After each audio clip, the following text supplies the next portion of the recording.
Tenet படத்தை direct பண்ணது Christopher Nolan. அவரை பற்றி எல்லோருக்கும் தெரியும் இல்லையா? இவர் ஒருபோதும் நார்மலா ஸ்ட்ரெயிட் ஃபார்வர்டா கதைய சொல்ல மாட்டார். பிரெயின் ட்விஸ்ட், டைம், சயின்ஸ் இதுல தான் அவர் முழுக்க விளையாடுவார். நோலன் படத்துனா ஆரம்பிக்கும் முன்னாடியே மனசு சொல்றது, இது சாதாரண படம் இல்லடா, மைண்ட ரெடி வை. டெனட்ல அவர்கள் எடுத்திருக்கும் கான்செப்ட் செம்ம டிஃப்ரெண்ட்.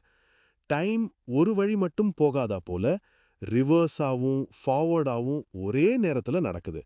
அத தான் இன்வர்ஷன்னு சொல்றாங்க. படம் போக போக சீன் ஒன்னொன்னா பார்ப்பதற்கு ரொம்ப சுத்தமா ஸ்டைலிஷா இருக்கும். ஆனா மனசுக்குள்ள கேள்விகள் மட்டும் வர வர கூட்டம். ஏய், இது இப்போ நடந்ததா இல்ல ஃபியூச்சர்ல நடந்ததான்னு பிரெயின் ஃபுல்லா சுற்றும். நோலன் கிட்ட ஒரு தனி ஸ்டைல் இருக்கு. அவர் எக்ஸ்பிளைன் பண்ண மாட்டார், நாமே கனெக்ட் பண்ணணும்.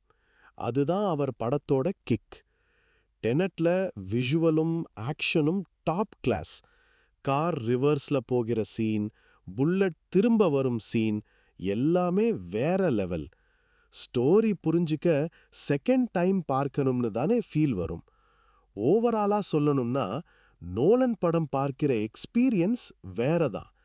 கன்ஃபியூஷன் இருக்கும், ஆனாலும் த்ரில்லும் கூட வரும்.